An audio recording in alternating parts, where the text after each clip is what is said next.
Aqui está Raccoon City, uma cidade inteira apagada do mapa por um míssil, tudo para esconder um segredo.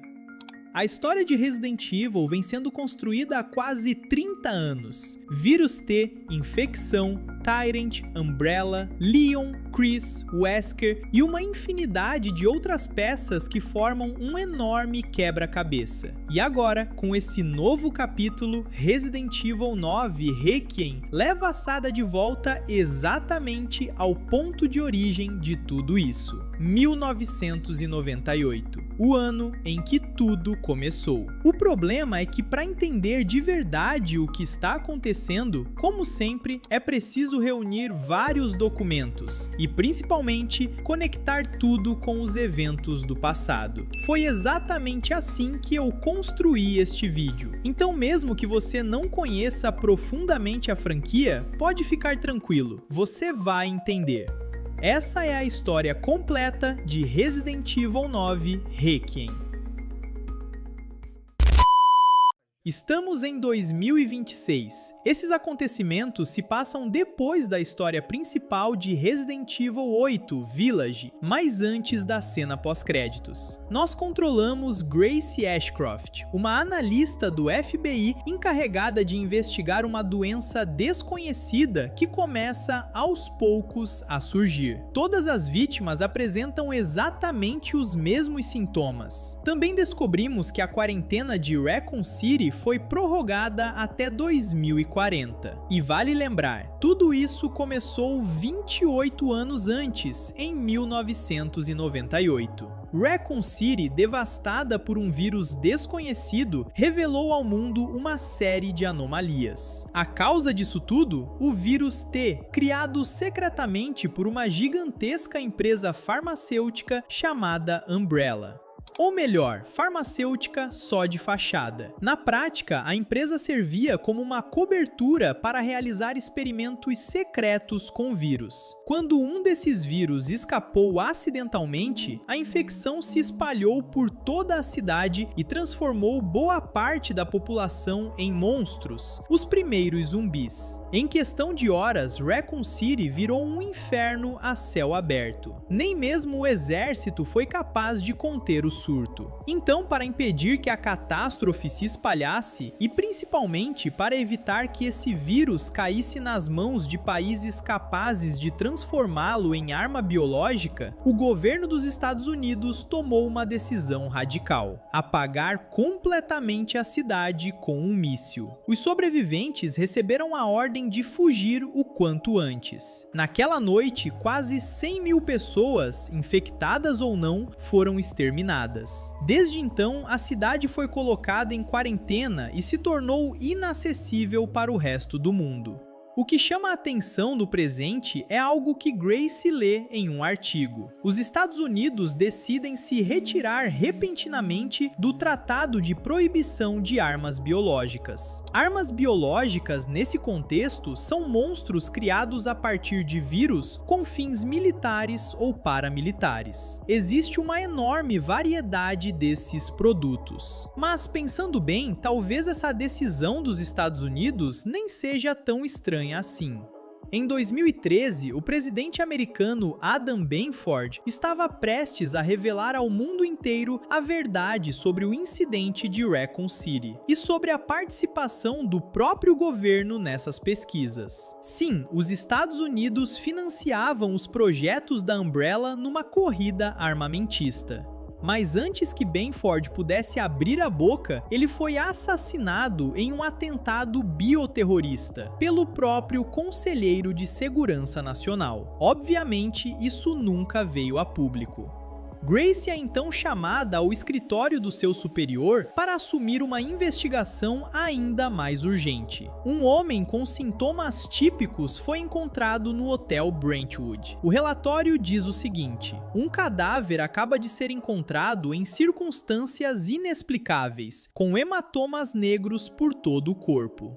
Ao ouvir o nome desse hotel, Grace congela. Ali, anos atrás, ela viveu um trauma profundo. Mas antes de chegar nesse ponto da história, tem algo importante que precisa ser esclarecido. Todas essas vítimas têm uma ligação em comum. Todas sobreviveram à tragédia de Raccoon City. É o que ficou conhecido como a Síndrome de Raccoon City. O vírus T é, por natureza, extremamente contagioso. Bastava estar dentro da cidade para correr um enorme risco de ser infectado. O ar por si só já era suficiente. E segundo as pesquisas da Umbrella, apenas uma pequena parcela da população, cerca de 10%, teria imunidade natural. Só que vírus sofrem mutações, então ele pode entrar numa fase de dormência muito longa, como aconteceu com essas vítimas ao longo de quase 30 anos. Até que um dia, uma mutação aleatória permite que ele contorne essa imunidade.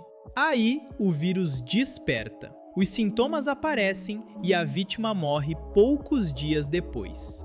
Ninguém esperava por isso. Tudo começa com pequenas manchas pretas pelo corpo. Depois vem as tosses. As marcas se espalham, a dor aumenta, a fadiga chega, os vômitos com sangue aparecem e então a transformação. Grace chega ao hotel Brentwood visivelmente abalada. Ela começa a investigar os arredores e nós percebemos que o hotel foi abandonado depois de um incêndio. De forma estranha, ela encontra fotos suas espalhadas pelo local, acompanhadas por instruções. É evidente que alguém a atraiu até ali. E para entender por que esse lugar mexe tanto com ela, precisamos voltar alguns anos. 8 anos antes, Grace estava ali com sua mãe, Alyssa Ashcroft. Alyssa é uma das protagonistas de Resident Evil Outbreak. Nós a acompanhamos quando cidadãos comuns tentavam escapar de Raccoon City no meio do caos. Ela sobreviveu. Anos depois, em uma passagem por esse hotel com a filha, o telefone toca. Do outro lado da linha, uma voz deixa claro que elas estavam sendo caçadas. E menos de 1 minuto depois, a energia acaba. Alyssa pega a Grace, que ainda não entende o que está acontecendo, e tenta sair dali o mais rápido possível. Um assassino, provavelmente infectado, vinha atrás delas. Alyssa dispara várias vezes para afastá-lo e ganha tempo suficiente para esconder algo importante atrás de um quadro. Em seguida, ela segura a filha totalmente em pânico e diz uma frase que só vai fazer sentido anos depois. Grace, você é a minha esperança. O assassino as alcança e acaba matando Alyssa de surpresa. Na confusão, uma lâmpada cai, o incêndio se espalha e, por sorte, acaba matando o próprio agressor. Mas Grace fica ali, sozinha, vendo a mãe morrer e chorando sobre o corpo dela. Foi esse trauma que a levou a entrar para o EFB. Desde então, ela tenta descobrir o que realmente aconteceu naquela noite. Voltando ao presente, ainda nesse mesmo hotel, Grace se lembra do quadro atrás do qual a mãe havia escondido algo. Ali, ela encontra o diário de Alyssa. No diário, Alyssa escreve que está preocupada com Grace. As duas viviam se mudando e por isso a filha não conseguia ter uma vida social normal. Ela também menciona um homem encapuzado que vinha observando as duas dias antes do assassinato. Ou seja, ela estava envolvida em algo muito maior do que parecia. E o último item no esconderijo é uma disquete. Guarde isso. Grace é interrompida. O policial que ela havia encontrado ao chegar agora está zumbificado. Ela nunca tinha visto nada parecido com aquilo. Depois de escapar dele e se esconder num quarto, ela finalmente encontra a pessoa que queria atraí-la até ali. Esse homem também está infectado. Ele conhece Grace, mas não explica nada. Ele apenas a nocauteia, dizendo que ela é a escolhida. Enquanto isso, outro protagonista, que você provavelmente já reconheceu, já está investigando os infectados daquela região. Ele conversa à distância com uma parceira e os dois conhecem muito bem o vírus T e tudo o que ele representa. Esse homem é Leon Kennedy, e ele claramente envelheceu desde 1998, a noite do bombardeio. Naquele dia, inclusive, era para ser o seu primeiro dia de trabalho na delegacia de Raccoon City, o mesmo lugar onde atuavam os membros da STARS como Chris Redfield.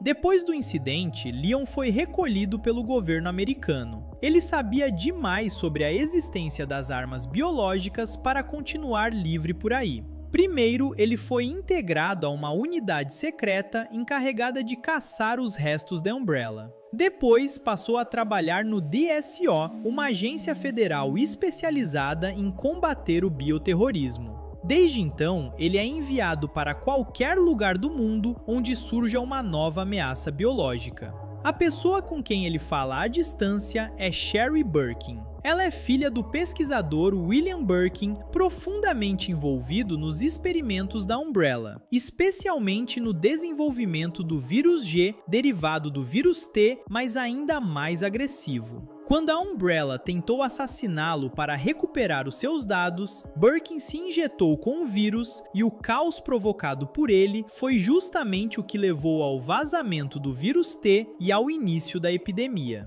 Sherry foi salva por Claire Redfield e Leon, que aplicaram nela uma vacina contra o vírus G. Mesmo assim, parte do vírus permaneceu em seu organismo, dando a ela uma capacidade extraordinária de regeneração. Hoje, ela também trabalha no combate ao bioterrorismo como agente federal. Sherry informa Leon que o homem que sequestrou Grace se chama Victor Gideon, um antigo pesquisador da Umbrella especialista no vírus T. Leon o vê infectando civis para gerar caos e desviar a atenção. Esses civis se transformam rapidamente e o agente acaba perdendo Gideon de vista. Mas Sherry tem uma pista. Gideon administra um centro de cuidados em Roth Hill e parece ter retomado ali suas pesquisas desde a queda da Umbrella em 2003. Aliás, vale lembrar, depois de financiar a Umbrella por anos, o governo americano abandonou a empresa assim que as investigações começaram a apontar para ele, para não deixar o escândalo cair no próprio colo. Gideon foi intimado a depor, mas nunca apareceu. Na prática, ele desapareceu, ou melhor, foi protegido. Sherry tem o endereço do centro de cuidados. Nos relatórios do DSO, descobrimos que o local pertencia antigamente à Fundação Spencer, uma organização criada para financiar as pesquisas científicas de Oswell e Spencer. Para situar tudo, Spencer foi um dos 3 fundadores da Umbrella, mas acima de tudo era o verdadeiro arquiteto de tudo aquilo. Ele era um virologista obcecado por uma ideia, a evolução humana. Na visão dele, a humanidade estava condenada à autodestruição. Guerras, desigualdade, interesses pessoais. Tudo isso acabaria destruindo o mundo. Então por que não acelerar a evolução? Por que não criar uma nova raça humana? Uma raça superior, mais forte, mais inteligente, mais consciente. O vírus T seria o vetor para alcançar isso, mas Spencer também tinha um interesse pessoal muito claro. Ele seria o criador dessa nova humanidade, e nesse mundo novo seria tratado como um deus. O problema é que os resultados saíram do controle. Seus testes simplesmente viravam zumbis, e Albert Wesker, um dos seus experimentos mais promissores, acabou se voltando contra ele e o matou. Só que o legado de Spencer continua vivo até hoje. Antes de seguir para o centro de cuidados, Leon tira a luva e revela que ele também está infectado. A síndrome de Raccoon City. Nada surpreendente. Ele passou uma noite inteira naquela cidade antes da destruição. As manchas negras já começaram a aparecer, ou seja, o estágio da infecção está avançado. O mesmo acontece com Sherry. Ela resiste melhor por causa do antiviral contra o vírus G, mas mesmo assim a infecção avança. Os dois não têm muito tempo. E essa é a grande introdução. O vírus T está oficialmente de volta. E isso reacende de vez os fantasmas de Raccoon City.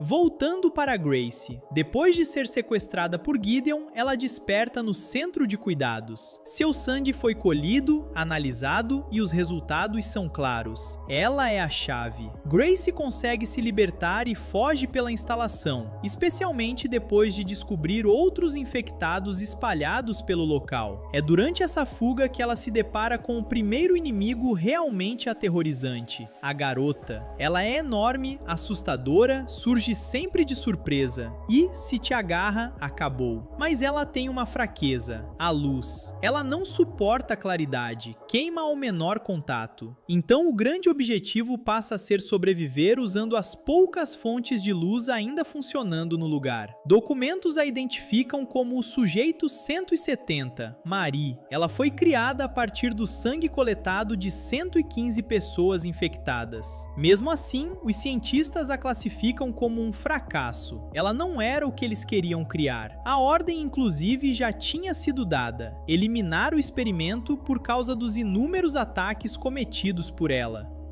Grace acaba sendo capturada por ela. Enquanto isso, Leon já está no centro de cuidados. Ele espera na recepção para se encontrar com o responsável pela instituição. Só que no lugar da reunião, o código 6 é acionado. Os funcionários que não faziam ideia dos experimentos são deliberadamente infectados com o vírus T. Em questão de minutos, o centro inteiro mergulha em um novo surto. E jogar com Leon é completamente diferente de jogar com Grace. Ele é muito mais treinado, muito mais bem equipado e muito mais agressivo. Leon elimina praticamente todos os zumbis que aparecem pelo caminho. Diferente dos jogos antigos, aqui os zumbis têm traços bem mais individuais. Já já a gente chega nisso. Depois de um tempo, Leon encontra a Grace sendo arrastada pela garota, exatamente como já tínhamos visto antes. Com seu Magnum, o Requiem, a arma mais poderosa do jogo, ele consegue afastar a criatura. Ele finalmente se apresenta e tenta entender por que Grace está envolvida nisso tudo, mas Gideon ativa o confinamento. Os dois acabam separados. Leon fica preso na escuridão, com a garota rondando por perto.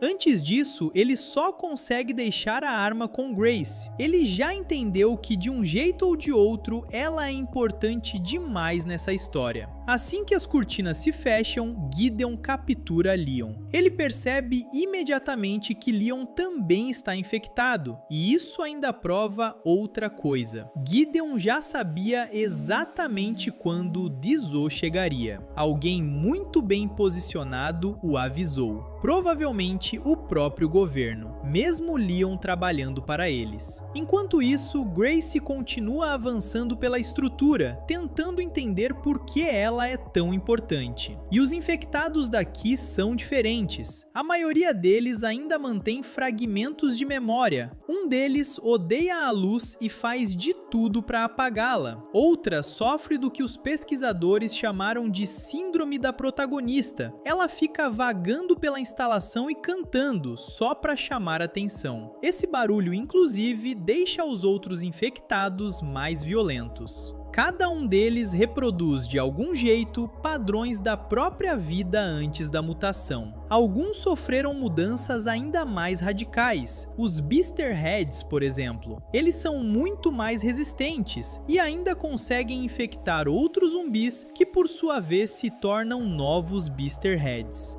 Antes de seguir, a gente precisa falar da ambição de Victor Gideon. Um documento datado de 2004, ou seja, 22 anos antes dos eventos atuais, deixa claro que Gideon tinha um mestre. Mas quem era esse mestre? A resposta é Spencer. Gideon trabalha em uma variante mutante do vírus T, desenvolvida originalmente por Spencer para evoluir a humanidade. A ideia por trás dessa cepa é relativamente simples: usar o vírus T para controlar ou selecionar memórias e vontade dentro de um infectado. Spencer acreditava que a humanidade se perdia sempre que ficava sem liderança. Então, por que não transferir as memórias e a essência de um grande líder para um novo hospedeiro mais jovem? Assim, esse hospedeiro herdaria a grandeza, o espírito e o carisma desse líder, e seus seguidores continuariam a obedecê-lo. O problema é encontrar o candidato ideal, alguém capaz de aceitar o vírus sem virar zumbi, sem perder a inteligência e sem levantar suspeitas. E na visão de Gideon, Grace é essa chave. É nesse momento que Grace encontra uma cela com uma menina cega chamada Emily. Ela não sabe por que está ali, diz que sempre viveu naquele lugar. Também menciona outra garotinha chamada Marie, que desapareceu há algum tempo e vivia na cela ao lado. Sim, Marie é a garota.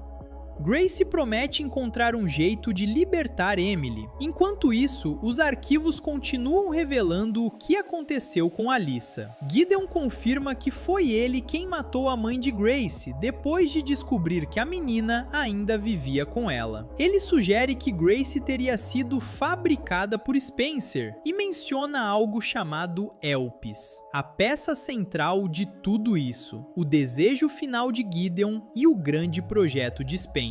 Segundo ele, é Grace quem vai libertar Elpis. Nesse ponto, ainda nada faz sentido. Durante a conversa, Grace aproveita uma distração e foge do campo de visão dele. Pouco depois, ela encontra a chave que abre a cela de Emily. As duas então tentam escapar juntas daquele inferno. Mas a garota aparece de novo. Ela agarra Emily, claramente reconhecendo nela sua antiga companheira, e arrasta a menina até o subsolo, onde não há nenhuma fonte de luz. Grace, tomada pela culpa por tê-la envolvido nisso, corre atrás delas. Voltamos então ao ponto de vista de Leon. Mesmo depois de ser capturado por Gideon, o agente do DSO se liberta e continua investigando o local em busca de respostas. É assim que ele encontra o projeto Elpis, embora ainda não saiba exatamente do que se trata. No subsolo, a situação é ainda pior. É ali que ficam as pesquisas reais de Gideon. O centro de cuidados na superfície era só fachada. E também é ali que fica o principal território de caça da garota, já que quase não existe iluminação. Grace passa horas descendo mais fundo, matando tudo o que consegue, resolvendo enigmas e tentando avançar até reencontrar Emily. Quando finalmente a encontra, percebe que a garota não machucou a menina. Talvez por causa da natureza do vírus T, ela ainda se lembre dela. As duas conseguem escapar daquele setor e encontram Harry, o único sobrevivente dali. Ele quer fugir com o helicóptero e aceita levá-las junto. Só que não tem a chave. E você já sabe o que isso significa. É hora de voltar. O perigo continua o mesmo, mas agora Grace encontra um documento muito importante. Gideon presta contas a superiores. Eles exigem resultados mais concretos e mostram saber perfeitamente o que é Elpis. Outro relatório menciona um certo Z, que esteve ali na semana anterior para compartilhar resultados preliminares. É quando finalmente entendemos a verdadeira escala do laboratório subterrâneo. Pouco depois, Grace surpreende Gideon ao telefone com um homem chamado Zeno. Esse é o famoso Z. Ele confirma que Grace é de fato a escolhida e que em breve libertará Elpis. Depois disso, eles marcam um encontro do lado de fora. Gideon pode finalmente abandonar aquele lugar em que passou mais de 20 anos preso. Antes de sair, ele ativa o protocolo de autodestruição do centro para apagar todas as evidências. A partir daí, começa uma corrida contra o tempo. Grace encontra a chave do helicóptero, escapa dos monstros e consegue sair da instalação. Harry tenta decolar, mas a quantidade de zumbis é tão grande que o voo sai completamente errado. O helicóptero cai poucos metros à frente. Harry morre. Emily fica gravemente ferida. Grace não consegue acordá-la e a esconde em segurança enquanto tenta encontrar uma saída. Leon, atraído pelo barulho da queda, consegue avistar o local. Ele usa um rifle de precisão e abre caminho à distância para que Grace consiga se refugiar.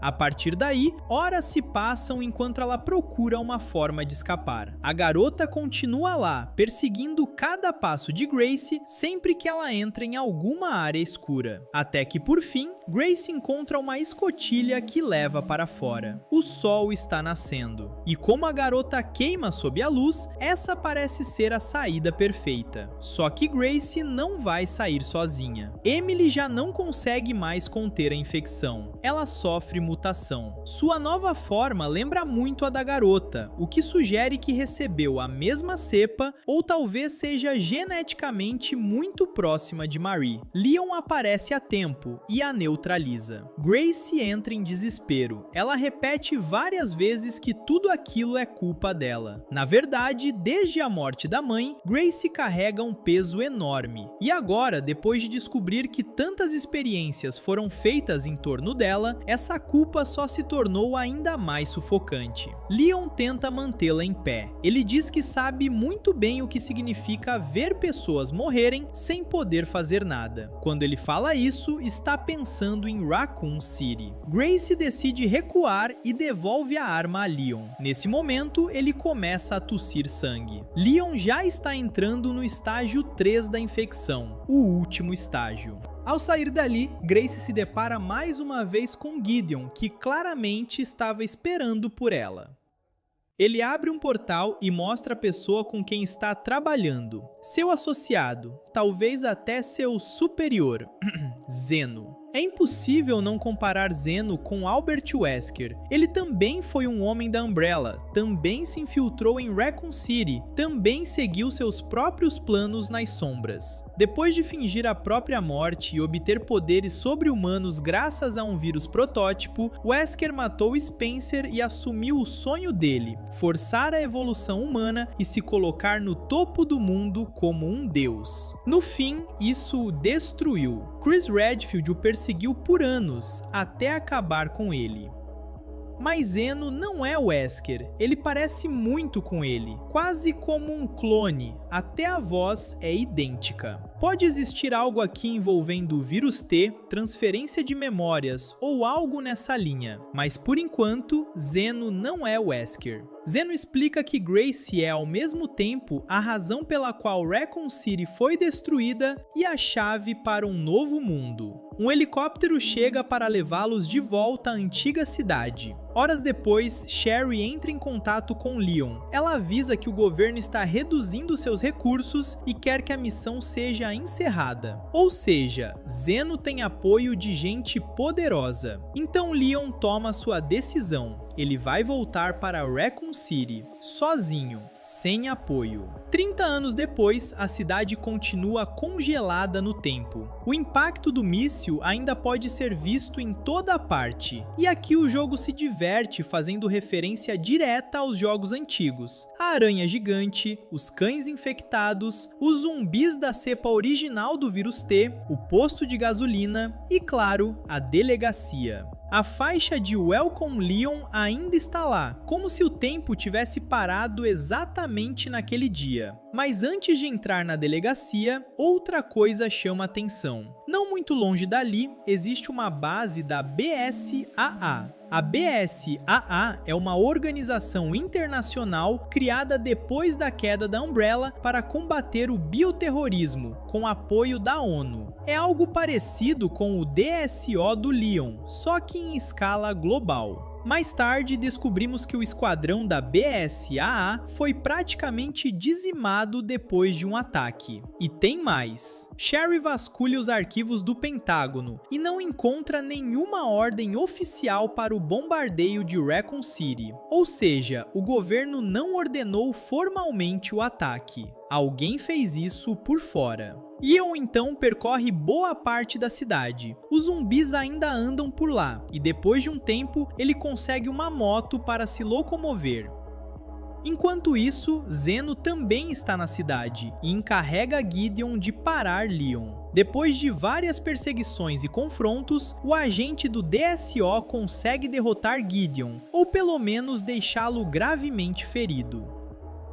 Chegamos de volta à antiga delegacia de Raccoon City. Zeno está ali com Grace. Leon chega até o ponto em que Zeno está. Ele também está infectado, algo visível pelas marcas no próprio rosto. É então que ele explica a Grace que líderes do mundo inteiro vêm secretamente até ali em busca de Elpis, porque Elpis é um poder capaz de alterar completamente o equilíbrio militar do planeta. E finalmente entendemos o que Elpis realmente é. Elpis é um vírus. O último vírus de Spencer, capaz de controlar diretamente a mente, sem aquelas etapas complexas de transferência de memória. Em outras palavras, quem possuir esse vírus terá a arma biológica definitiva. E Zeno também revela algo ainda mais grave. O míssil que destruiu Raccoon City nunca foi lançado para conter uma pandemia. Ele foi usado apenas para impedir que uma organização rival colocasse as mãos nesse vírus. Talvez grupos como o Tricell ou The Connections.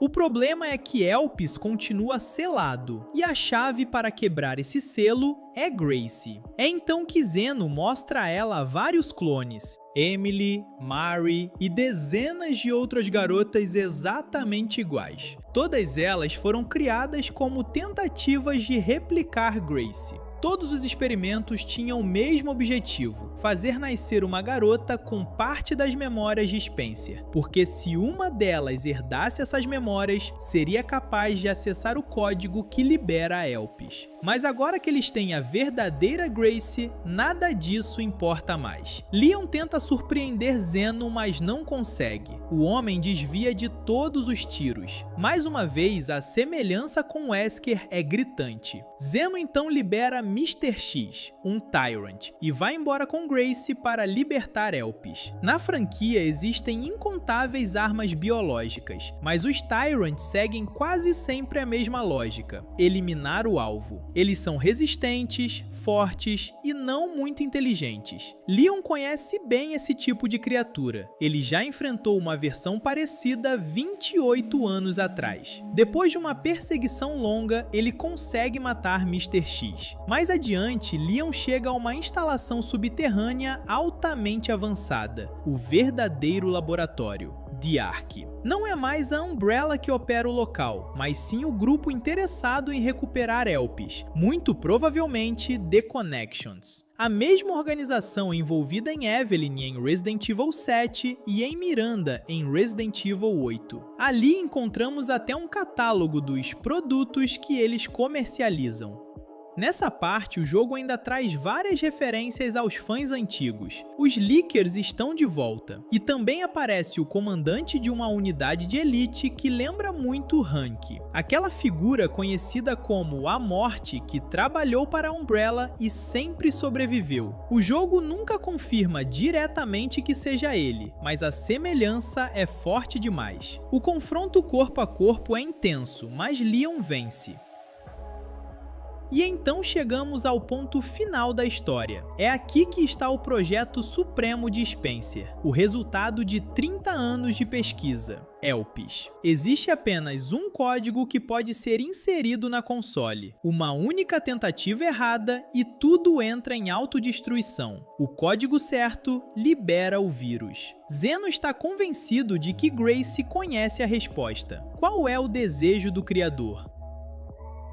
Leon tenta atacar de novo, mas a diferença de poder é grande demais. Zeno se regenera sempre que é atingido, parece intocável. Quando está prestes a matar Leon, Gracie ameaça atirar na própria cabeça. Se ela morrer, Elpis morre com ela. Enquanto Zeno negocia, Leon aproveita a brecha e foge com Gracie. Os dois chegam à área de descarte. A infecção de Leon já está devastando o corpo dele, mal consegue ficar de pé. Ali ele admite que derrotar Zeno diretamente é impossível, então resta só uma saída: enganar o vilão usando o código. Independentemente do que aconteça, ele pede a Gracie que digite o código errado. Custe o que custar, Elpis não pode ser libertado. Explorando sozinha a área, Gracie encontra uma console com várias imagens suas, e dela sai uma fita cassete, exatamente como a que sua mãe escondia atrás do quadro no hotel. É ali que está a verdade. O criador mencionado na pergunta da senha é, sem surpresa, Spencer. A fita é um registro entre Alyssa Ashcroft, mãe de Grace, e o próprio Spencer. Nela, Spencer revela a verdade sobre seu maior projeto, Elpis, o vírus definitivo que todos procuram. Só que existe outro arquivo naquela fita, um chamado Grace, e é aí que tudo muda. Todo mundo entendeu errado a ambição final de Spencer. As pesquisas com vírus, como ele próprio admite, abriram uma caixa de Pandora. Governos, empresas e organizações passaram a disputar esse poder. Spencer percebeu tarde demais que seu sonho de impor a evolução não tinha nada de nobre. Inúmeros inocentes morreram por causa dele.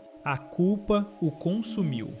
E por isso ele criou Elpis. Na mitologia grega, Elpis é a deusa da esperança. Grace não era um experimento. Grace era só uma menina, uma órfã comum que Spencer adotou. Ela era a esperança dele, seu verdadeiro Elpis. Em seguida, vemos Alyssa carregando Grace no passado, e documentos confirmam que Spencer entregou sua guarda a Alyssa ao perceber que sua morte se aproximava. Sabendo disso, Grace volta até Leon, agora completamente enfraquecido. Ela o coloca no ombro e os dois retornam à console, onde o código precisa ser inserido. Grace finalmente entende o sentido da pergunta: qual é o desejo do Criador? Ela se lembra da mãe dizendo, antes de morrer, que ela era sua esperança. E então Leon faz um último pedido: digite a senha errada. Pela primeira vez nessa história, o jogo nos dá uma escolha: digitar a senha certa ou a errada. Se Grace escolhe a errada, o código inserido é destruição. A instalação inteira começa a ruir imediatamente. Leon a coloca sobre a plataforma de fuga e decide enfrentar Zeno com o pouco que lhe resta. É uma luta perdida, e ele apenas diz: pelo menos eu consegui salvá-la. Ele está falando de Raccoon City, daquilo que na mente dele nunca conseguiu impedir. É por isso que ele protege tanto Grace, porque essa culpa também vive dentro dele. Zeno o mata, e a estrutura desaba com os dois. Grace consegue escapar, Elpis é destruído. É uma conclusão trágica, mas definitiva. Na outra rota, Grace digita a senha correta: esperança. As amostras de Elpis são liberadas. Zeno imediatamente injeta uma dose em si mesmo, só que ele entende tudo errado. Elpis não é uma arma biológica de controle. Elpis é um antiviral. Ele cura todas as infecções derivadas do vírus T e também de outras variantes, como o vírus C, o vírus G, o Uroboros e vários outros. E com isso, Zeno perde os poderes. Ele foi enganado. Gideon chega nesse momento e, surpreendentemente, enxerga esse antiviral como algo ainda mais interessante. Na visão dele, Spencer não traiu sua causa. Pelo contrário, com Elpis, o mundo mergulharia no caos. Organizações rivais começariam a disputar ainda mais os vírus, produziriam mais armas biológicas e acelerariam a guerra por poder. E nesse cenário, apenas alguns poucos escolhidos sobreviveriam. Essa seria a evolução, ou pelo menos é assim que Gideon interpreta o plano de Spencer. Enquanto ele fala, Grace aplica uma dose de Elpis em Leon, e a cura acontece numa velocidade impressionante. Sem os poderes, Zeno acaba morto por Gideon, que o chama de mera imitação, ou seja, uma imitação de Wesker. Agora restaurado, Leon enfrenta o último inimigo real dessa história. Gideon é absurdamente resistente. Mesmo levando vários golpes, continua se levantando. Leon entende o que está acontecendo. Gideon é um Nêmesis, um dos Tyrants mais perigosos de toda a franquia. Mais forte, mais resistente e mais inteligente. E ainda sofre mutações rápidas cada vez que é atingido. Depois de uma luta longa e brutal, Leon sai vencedor. Ele encontra Grace, a coloca no ombro e atira dali enquanto toda a instalação desaba. Depois de um tempo, um agente da BSAA desce por rapel para resgatá-los. Ele entrega uma mensagem direta para Leon. O capitão Chris Redfield mandou chamá-lo. Na superfície, descobrimos que Leon conseguiu levar uma dose do antiviral para Sherry. Felizmente, como ela já havia recebido o antivírus G anos atrás, ela consegue resistir melhor. Leon inclusive sugere que talvez ainda seja possível salvar Emily. Afinal, ele não atingiu nenhum ponto vital. Nas horas seguintes, os canais de notícia entram em frenesi. O o público descobre que um laboratório subterrâneo secreto continuou ativo desde o incidente de Raccoon City, e naturalmente a desconfiança explode. O governo esteve envolvido no bombardeio? Ele financiou os projetos da Umbrella? Comprou armas biológicas? O Departamento de Justiça anuncia então a reabertura do caso, e o presidente deve se pronunciar em breve. Algum tempo depois, vemos Grace dando notícias a Leon. Emily está bem, muito bem, aliás. Grace a adotou. E depois que a última marca do vírus foi eliminada, Emily inclusive recuperou a visão. Só que a história não termina aí. Vemos um agente da BSAA morto em algum ponto de Raccoon City. 2 homens armados, provavelmente ligados à organização por trás das pesquisas, informam ao superior que as forças da BSAA na região foram neutralizadas. Agora, eles precisam recuperar as provas, antes que os lobos cheguem. Não fica totalmente claro quais são essas provas, mas os lobos são quase certamente a equipe de Chris. E se a matilha vai chegar em breve, é bem provável que a gente controle Chris em um futuro DLC. E é assim que esse 9º capítulo se encerra. Tem informação demais aqui, então eu fiz o possível para manter o foco no essencial, ao mesmo tempo em que retomava os pontos mais importantes, para que toda a história fizesse sentido. Mas claro, Resident Evil é uma franquia gigantesca, então como sempre, muito obrigado por me ouvir até o fim.